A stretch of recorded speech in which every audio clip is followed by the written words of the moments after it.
Alright, so look, welcome back to the channel, and in today's video, we're gonna be talking about if Dana White, the CEO and the big boss man of the UFC, and Johnny Turnbull Jones, the man who is widely regarded as the greatest of all time in the sport of mixed martial arts, are in a secret homosexual relationship.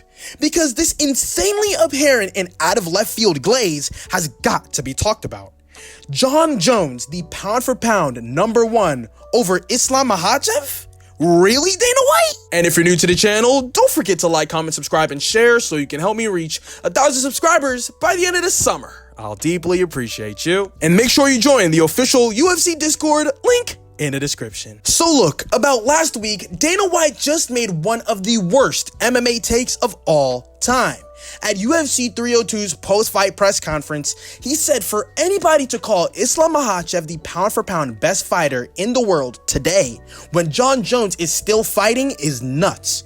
This statement makes absolutely zero sense. How can Jon Jones be considered the #1 pound-for-pound fighter when he's only had one fight in 3 years? This brings up the important question: what does pound-for-pound really mean?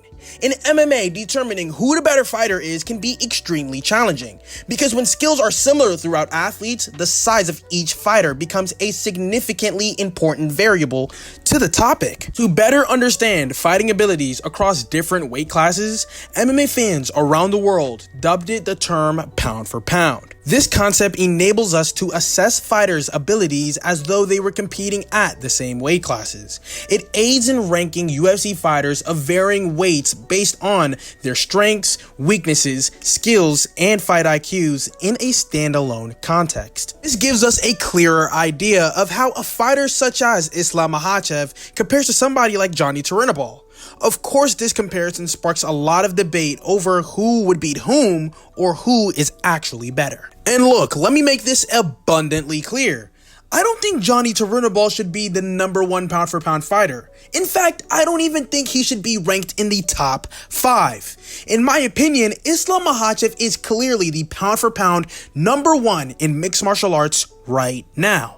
And here are some reasons why. First off, Islam Makhachev is on an insanely impressive win streak. He has just tied the record for most UFC lightweight title defenses, right alongside Khabib Nurmagomedov, his brother, and who many in the MMA community, including myself, consider the best lightweight of all time.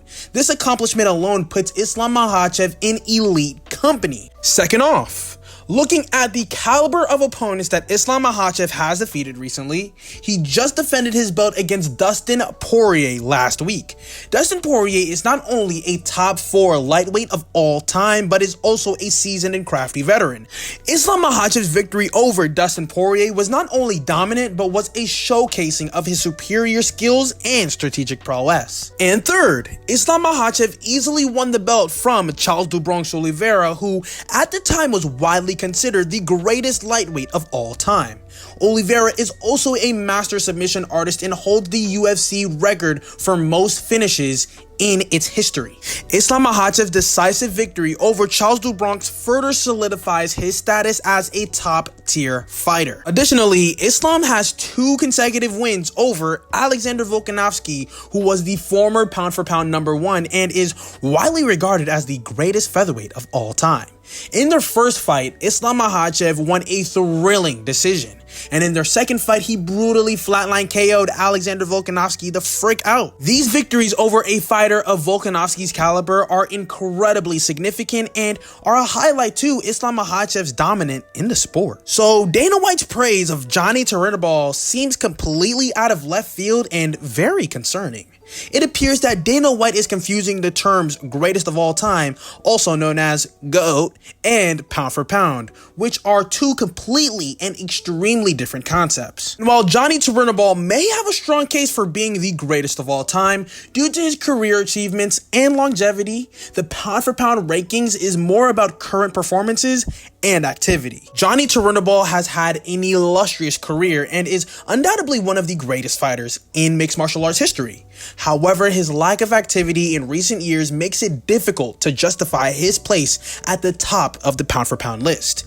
In contrast, Islam Makhachev's consistent performances, recent victories against top-tier opponents, and his impressive win streak makes him more deserving as a candidate for the pound-for-pound #1 spot. And so, to basically sum everything up, while Johnny Turinaball's legacy in mixed martial arts is definitely undeniable, even though he is a serial performance-enhancing drug user, a cheater, and a fraud, his current inactivity should disqualify him for being the top pound-for-pound fighter. Islam Makhachev, with his recent accomplishments and dominant performances, deserves that recognition. Dana White's statement at UFC 302's post-fight press conference seems misguided and kind of overlooks the current dynamics of the sport today, right now, and it kind of looks a little fishy to me, I'm not gonna cap. But let me know in the comment section below, what are y'all's thoughts on this whole pound-for-pound debacle that's going on with Islam Makhachev, Johnny Turinaball, and Dana White, and who are y'all's picks for the pound-for-pound GOAT today? Is it Johnny Turinaball, I Beat My Wife Jones, or Islam Makhachev? Let me know. But that about wraps up the video. Hope you guys enjoyed. Don't forget to like, comment, subscribe, and share. Thank you so much for watching, and I'll see you in the next one. Ciao.